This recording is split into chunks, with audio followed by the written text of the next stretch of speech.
Hello my dear students, in this video we are going to continue our geometry. I am going to explain one of the most important theorem of our textbook, that is basic proportionality theorem, BPT. ये बहुत ही important एक theorem है, कई बार exam में पूछा गया हुआ है, तो आपको इस थियरम को एकदम परफेक्टली समझ कर लेना है।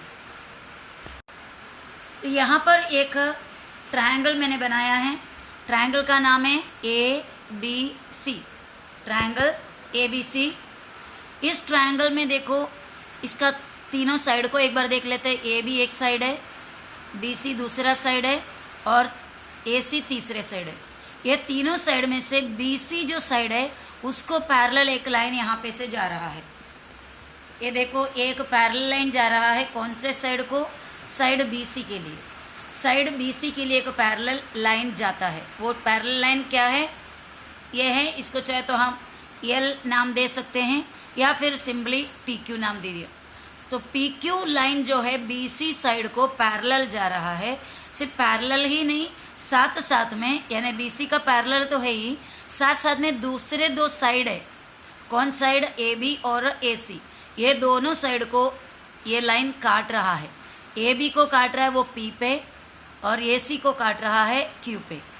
जितना भी मैंने अभी बताया उसको अगर इंग्लिश में ट्रांसलेट करेंगे तो, इन triangle ABC line PQ is parallel to side BC and line PQ intersects the side AB at P and side AC at Q। ये जो दिया हुआ कंडीशन में अगर इस तरह हमारा कंडीशन है तो बेसिक प्रोपोर्शनलिटी थ्योरम कहता है ये जो इंटरसेक्ट हो गया हुआ साइड है, कौन सा? AB और दूसरा AC। कहाँ पर इंटरसेक्ट हो रहा है? P पे।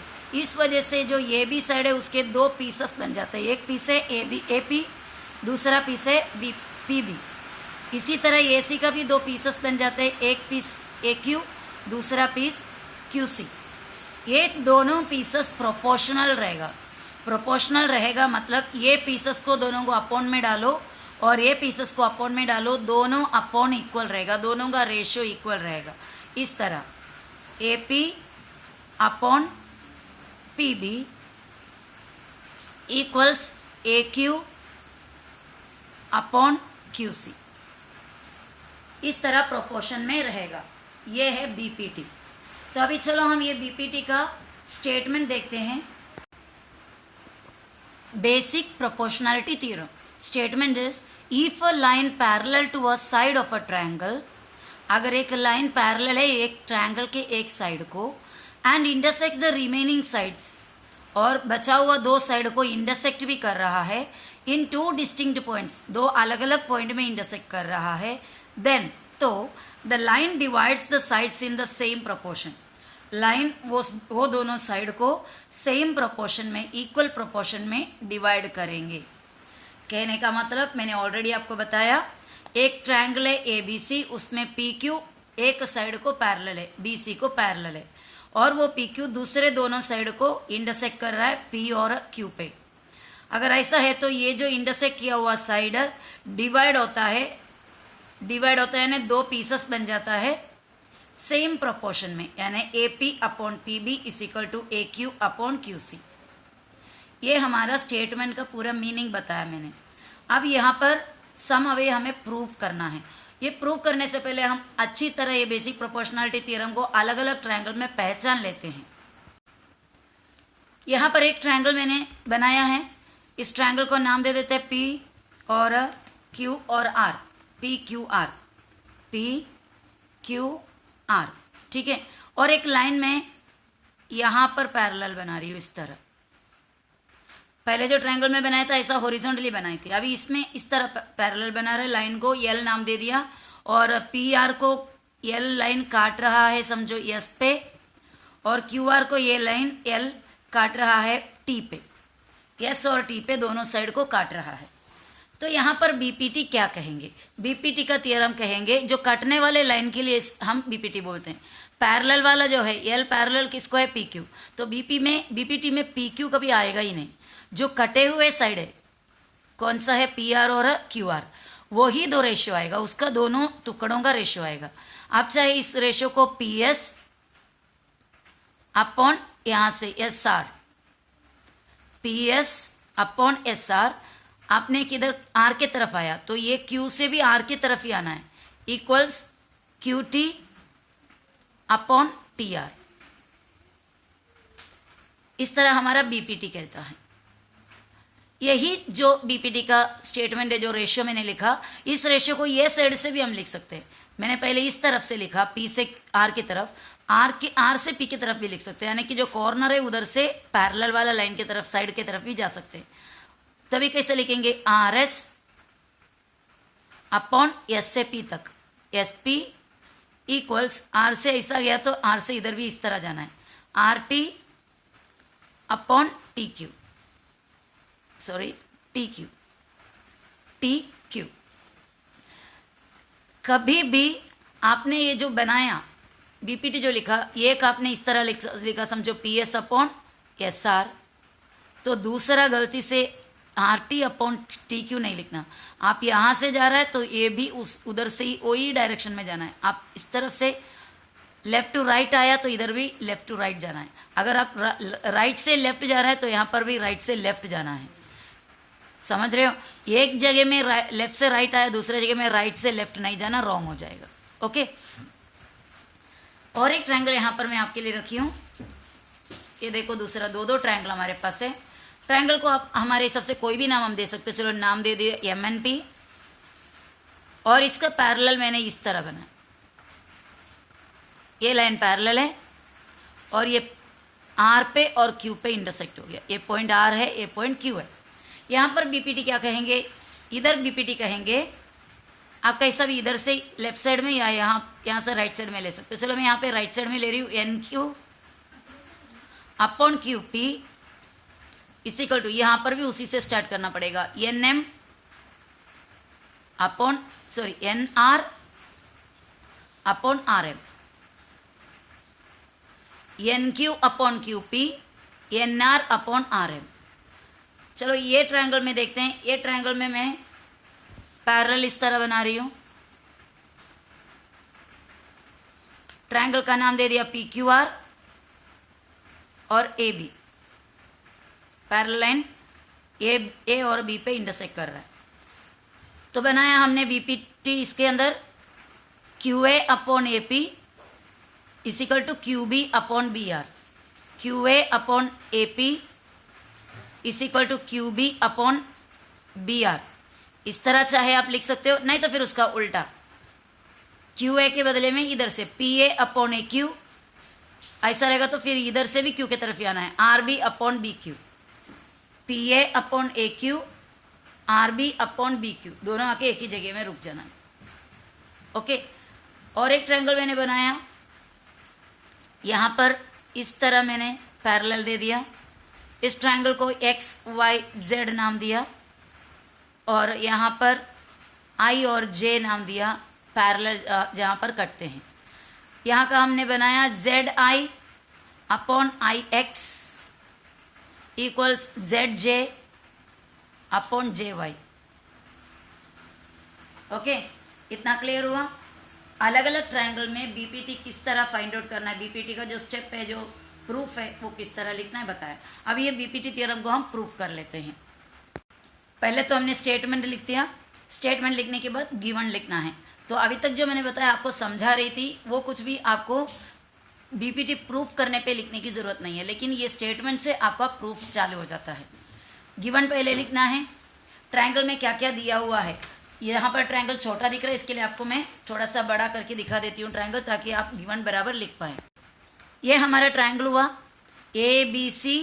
ट्रायंगल में PQ पैरेलल है साइड BC को, तो हम क्या लिखेंगे? फर्स्ट पॉइंट गिवन में, in triangle ABC line PQ is parallel to segment BC।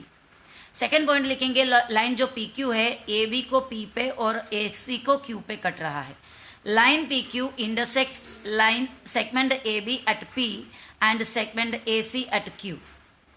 और उसके बाद हम और एक पॉइंट लिखेंगे, ए और बी के बीच में कहीं तो पी है, तो उसके लिए क्या लिखेंगे हम शॉर्ट फॉर्म में, ए डैश पी डैश बी। और इधर भी इस तरह लिखेंगे, क्यू जो पॉइंट है ए और सी के बीच में कहीं तो है, तो हम लिखेंगे ए डैश क्यू डैश सी। ठीक है, तो इतना गिवन हुआ, ये गिवन हम यहाँ पर लिख देते हैं अभी। ये रहा हमारा given, in triangle ABC line P Q is parallel to segment BC, line P Q intersect segment A B at P and segment A C at Q, A dash P dash B and A dash Q dash C. अब हमें क्या proof करना है, given तो लिख दिया, अभी proof क्या करना है। To proof A P upon P B is equal to A Q upon Q C, ये भी आपको मैंने बताया। ये डायरेक्ट प्रूफ नहीं हो पाएगा, ये प्रूफ करने के लिए हमें कुछ कंस्ट्रक्शन करना पड़ेगा। तो कंस्ट्रक्शन क्या है वो अभी हमें लिखना है। Draw segment B Q and segment C P, दो सेगमेंट यहाँ पर ड्रॉ करना है। Draw segment B Q and segment C P. तो हमारा जो फिगर था वो फिगर में इतना ही हमें गिवन है, ट्रायंगल दिया हुआ है, पैरेलल दिया है, पैरेलल इसको काट रहा है, इसको काट रहा है, इतना ही दिया हुआ है, बराबर। तो ये इतना गिवन है, गिवन के बाद हम प्रूफ करने जाएंगे तो हमें कंस्ट्रक्शन की जरूरत पड़ रही है। तो कंस्ट्रक्शन हम क्या करेंगे, बी और क्यू को जोड़ेंगे, बी और क्यू को जोड़ देंगे। कंस्ट्रक्शन जब भी आप करेंगे तो डॉटेड लाइन से करना। तो बी और क्यू को जोड़ दिया, यानी बी क्यू सेगमेंट बनाया, और क्या कौन सा सेगमेंट, सी और पी जोड़ दिए, सी पी सेगमेंट भी बनाया, बी क्यू सेगमेंट और सी पी सेगमेंट बनाया। तो सी पी सेगमेंट इस तरह हमने जोड़ दिए उसको। तो पी क्यू सेगमेंट और C P, B Q segment और सी पी सेगमेंट हमने कंस्ट्रक्शन किया। ओके, अब हमारा प्रूफ स्टार्ट होते हैं। प्रूफ में हम क्या करेंगे, हमारे पास जो डायग्राम बने हुए हैं उस डायग्राम में के स्पेशल दो ट्रायंगल को हम एक्सेप्ट करेंगे। ये हमारा डायग्राम हुआ, डायग्राम में ऊपर एक ट्रायंगल आपको दिखाई दे रहा है ए पी क्यू, सिर्फ इतना ए पी क्यू। और इस डायरेक्शन में यानी कि ये ट्रायंगल के ये साइड में इधर से इधर तक देखो, यहां से ये इतना क्या ट्रायंगल बन गया, वो ए पी क्यू इधर हुआ, इधर से B P Q, B P Q, A P Q एक ट्रायंगल और यहाँ पर बी पी क्यू दूसरा ट्रायंगल। ये दोनों ट्रायंगल को आसानी से आइडेंटिफाई करने के लिए मैं यहाँ पर बनाई हूँ, उसको उतना ही सिर्फ पार्ट बनाई हूँ। यहाँ पर ए है, ए पी और ए क्यू, और दूसरा ट्रायंगल यहाँ से है बी पी क्यू। ये ट्रायंगल, ये दो ट्रायंगल ए पी क्यू और बी पी क्यू। इन दोनों ट्रायंगल में ए पी क्यू के अंदर में इसको बेस माना, किसको, ए पी को। आप सवाल उठाएंगे क्यों उसको बेस माना, क्योंकि मेरा जो रेशियो है मुझे टू प्रूव जो करने का है उसमें ए पी अपॉन, मेन फिगर दिखा के मैं आपको बताती हूँ, उसमें मुझे क्या करना है, A P upon P B is equal to A Q upon Q C. अगर मैं ये दो ट्रायंगल को लूँ और इसको बेस मानूँ तो बेस हो गया ए पी, इधर का बेस, इसका भी बेस इधर मान लिया, तो वो पी बी। मेरा रेशियो का जो प्रूफ है टू प्रूव करने का A P by B P B is equal to A Q by Q C है। उसमें का पहला रेशियो इधर मिल रहा है A P by P B. तो इसके लिए ये दो ट्रायंगल को लिया और ये ही दो साइड को बेस माना। अब इसके ये ट्रायंगल का बेस बी ए पी है, ये ट्रायंगल का बेस पी बी है, दोनों बेस देखो एक ही सेम लाइन में है। ये दो ट्रायंगल का बेस सेम लाइन में और सामने एक वर्टेक्स क्यू सेम, दोनों के लिए कॉमन है। ये प्रॉपर्टी हमने ऑलरेडी पढ़ा है, अगर दो ट्रायंगल का बेस सेम लाइन में है और सामने का वर्टेक्स कॉमन है तो उसका हाइट इक्वल होता है। तो ये दो ट्रायंगल का हाइट सेम हो गया। अब दूसरा प्रॉपर्टी हमने ये पढ़ा, अगर दो ट्रायंगल का हाइट अगर सेम है या इक्वल है तो उनके एरिया का रेशियो बेस पर डिपेंडेंट रहेगा, यानी बेस अपॉन बेस रहेगा। If h1 is equal to h2 then a1 upon a2 is equal to b1 upon b2। ये प्रॉपर्टी हमने ऑलरेडी पढ़ा है।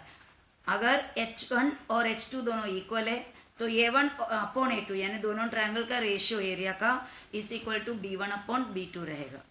ठीक है, तो ये मेथड से हम पहला जो प्रूफ है उसका पहला स्टेप लिखने जा रहे हैं।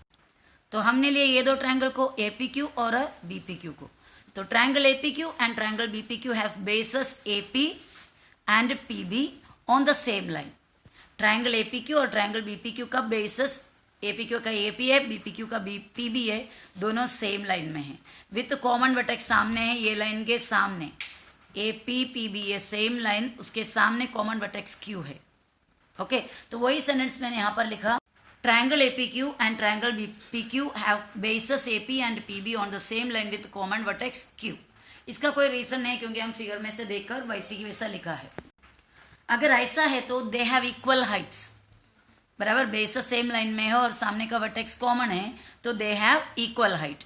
तो दोनों का एरिया का रेशियो लिख दिया, area of triangle APQ upon area of triangle BPQ is equal to दोनों का बेस, AP बेस था इसका, पीबी बेस था इसका, बेस पर उसको डिपेंडेंट रहेगा। इधर रीजन हम लिखा है अगर H1 H2 इक्वल है, हाइट दोनों इक्वल है, then A1 by A2 is equal to V1 by B2।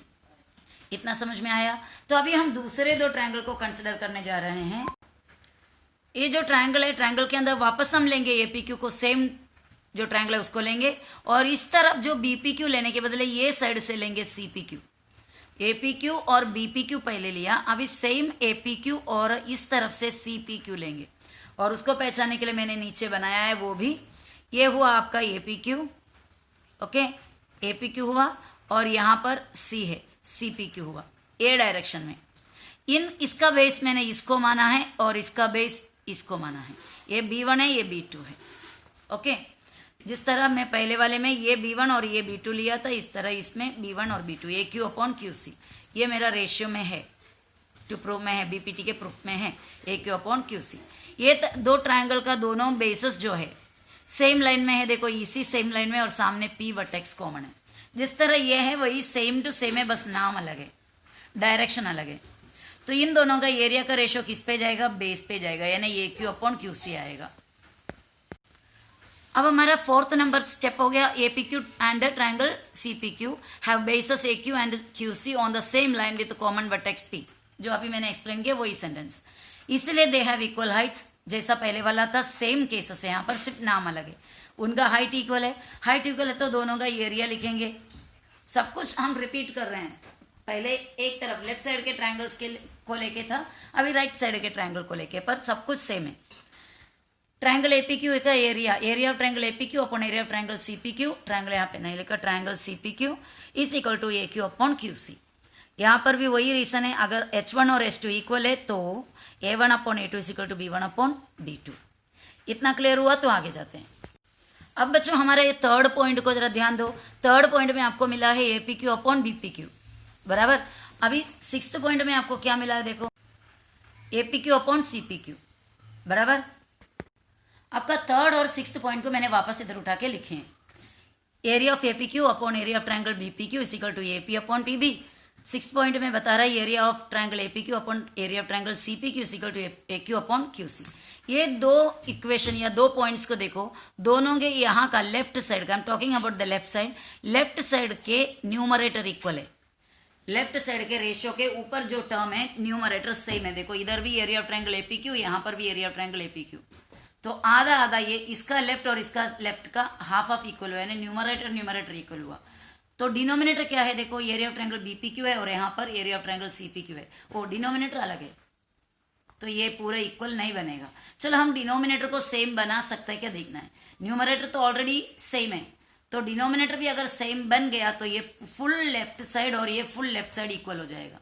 अगर ये लेफ्ट साइड और ये लेफ्ट साइड इक्वल हो गया तो राइट साइड भी इक्वल हो जाएगा। समझ में आ रहा है। ये दो पॉइंट है थर्ड और सिक्स्थ हमारा, उसके दोनों के न्यूमरेटर डिक्टो सेम है, डिनोमिनेटर अलग है। अगर डिनोमिनेटर को भी हम सेम बना पाए तो ये पूरा न्यूमरेटर डिनोमिनेटर दोनों इक्वल हो जाएगा, तो फुल रेशियो लेफ्ट साइड के फुल रेशियो इक्वल हो जाएगा। तो अगर दो इक्वेशन के लेफ्ट साइड इक्वल है तो राइट साइड भी इक्वल होगा, तो हमें क्या मिलेगा फिर, AP upon PB equal to AQ upon QC। ठीक है, तो हम अभी हमारा नेक्स्ट काम क्या होगा, ये जो डिनोमिनेटर है दोनों का, उन दोनों को इक्वल करने का। वो डिनोमिनेटर क्या है, BPQ और CPQ। चलो थोड़ा गौर से हम BPQ ट्रायंगल और CPQ ट्रायंगल को देखते हैं। आपका BPQ ट्रायंगल देखो यहाँ पर है BPQ और CPQ है यहाँ पर CPQ। मैं ये दोनों ट्रायंगल को जरा सेपरेटली बना लेती हूँ। वो दो ट्रायंगल को अगर सेपरेटली बनाएंगे तो ऐसा बनेगा, देखो बी पी क्यू, ये वाला बी पी क्यू, बी से पी तक, पी से फिर क्यू और रिटर्न, ये हुआ एक ट्रायंगल। और दूसरा ट्रायंगल है सी पी क्यू, यहां से इस तरह और ऐसा, सी पी क्यू। ये दोनों ट्रायंगल का एक लाइन कॉमन है, पी क्यू। वो पी क्यू को मैंने इनका बेस मान लिया, दोनों का बेस सेम हो गया, बराबर है। बी पी क्यू और सी पी क्यू दोनों का बेस सेम है, कौन है, पी क्यू। और अभी आप देखोगे तो ये दो ट्रायंगल है बी पी क्यू और ये सी पी क्यू, कहां पर पड़े हुए हैं, एक पैरेलल लाइन, एक लाइन और उसका पैरेलल इधर, दो पैरेलल के बीच में, क्योंकि पी क्यू पैरेलल है बीसी को, ऑलरेडी हमारा गिवन में है। तो ये दोनों ट्रायंगल बीपी क्यू और सीपी क्यू सेम पैरेलल के बीच में भी है। सेम पैरेलल के बीच में होने वाले ट्रायंगल का हाइट सेम होता है, ये हमने पढ़ा। तो ये दोनों का हाइट भी सेम हो गया, हाइट सेम है, बेस सेम है, तो क्या होगा, एरिया भी सेम होगा। तो हम लिख सकते हैं area of triangle BP Q equal area of triangle CP Q, क्योंकि दोनों का एरिया इक्वल है, because they have equal same base and equal height. Why they have equal height, because they line between the same parallel lines. उन लोग दोनों same parallel के बीच में पड़े हुए हैं, इसके लिए हाइट सेम है और सामने सामने साफ साफ दिखाई दे रहा है पी क्यू उनका कॉमन बेस है। ओके, तो हम ये दोनों को इक्वल लिख सकते हैं। ये जो अभी मैंने बताया वो पूरा भी अब स्टेप में लिखना है। Triangle BP Q, triangle CP Q, दोनों का जो डिनोमिनेटर में थे दोनों इक्वेशन के, 6th पॉइंट और 3rd पॉइंट के, ये दोनों triangle lie between same parallel lines, same parallel lines के बीच में, जैसे अभी आपको दिखाया। Therefore, इसलिए दे हैव इक्वल हाइट्स, उनका हाइट सेम होगा, and have same base P Q, एक ही सेम बेस भी है उनके पास पी क्यू, वो भी आपको मैंने दिखाया।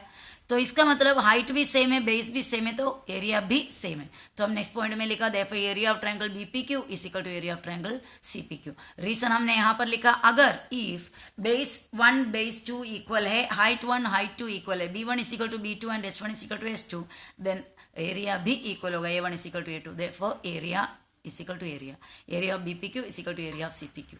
ओके, अब ये देखो बच्चा, मैंने जो लिखा है यहां पर एपी क्यू तो ऑलरेडी इक्वल हुआ। अभी हमने क्या प्रूफ किया था, एरिया ऑफ बीपी क्यू और एरिया ऑफ सीपी क्यू भी इक्वल है, यानी ये वाला भी इक्वल हुआ। दोनों का न्यूमरेटर इक्वल है, ये इक्वेशन का और ये इक्वेशन का, दोनों का डिनोमिनेटर भी इक्वल है, यानी न्यूमरेटर डिनोमिनेटर दोनों इक्वल है, तो लेफ्ट साइड फुल इक्वल हुआ। तो क्या होगा, राइट साइड भी इक्वल हुआ।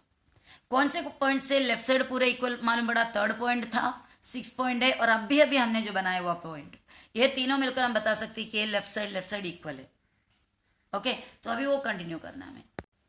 तो इतना हमारा हो गया। ओके, तो इसमें से देखो ये दोनों अपर का दोनों इक्वल है, नीचे का देखो इधर हमने इक्वल बनाया, वो कौन सा पॉइंट है हमारे सम का, 9th पॉइंट है। तो ये 3rd और ये 6th और ये 9th को कंपेयर करोगे तो from 3rd 6th and 9th, ये तीनों पॉइंट से हम क्या साबित कर सकते हैं, ये लेफ्ट साइड फुल इक्वल है ये लेफ्ट साइड को, यानी we are getting area of triangle AP Q upon area of triangle BP Q is equal to ये वाला area of triangle AP Q upon area of triangle CP Q.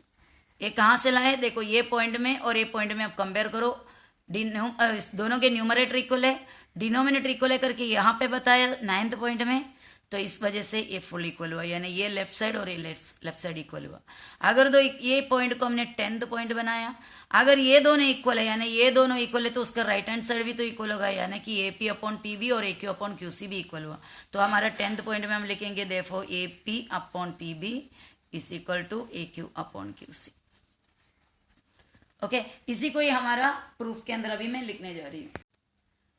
Therefore, area of triangle APQ upon area of triangle BPQ is equal to area of triangle APQ upon CPQ. Area of triangle CPQ कहाँ से, 3rd में से, 6 में से और 9 में से।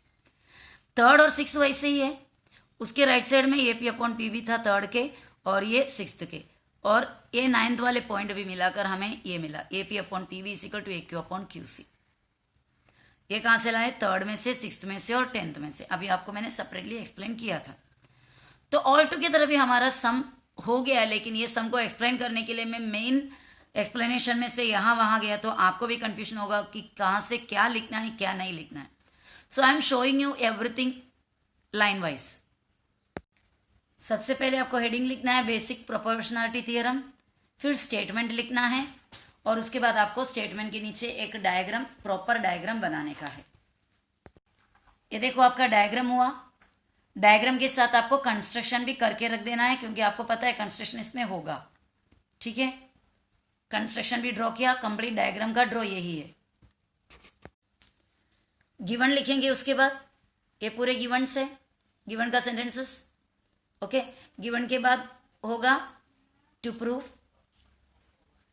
To prove लिखने के बाद आप कंस्ट्रक्शन लिखेंगे, क्या कंस्ट्रक्ट करना है वो लिखेंगे, और उसके बाद आपका प्रूफ का स्टेटमेंट। ये पहला स्टेटमेंट है। उसके बाद सेकेंड स्टेटमेंट,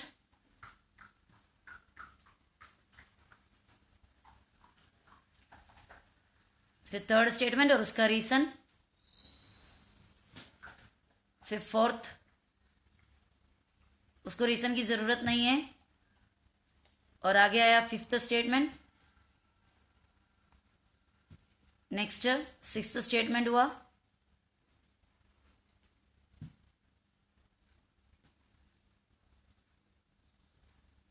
उसका रीजन, सेवेंथ स्टेटमेंट, सेवेंथ वाले statement, no reason for that statement. Then eighth statement, आगे नाइन्थ स्टेटमेंट और उसका रीजन, फिर आपका टेंथ स्टेटमेंट और उसका रीजन। ये रीजन बहुत ही इंपॉर्टेंट है, क्योंकि कौन से पॉइंट से आपने लाया वो देखना जरूरी है। और उसके बाद लास्ट 11th स्टेटमेंट, और उसमें भी रीजन बहुत ही इंपॉर्टेंट है। तो इतना आपका बेसिक प्रोपोर्शनलिटी थ्योरम का प्रूफ था। बच्चों, I hope you must have understood it.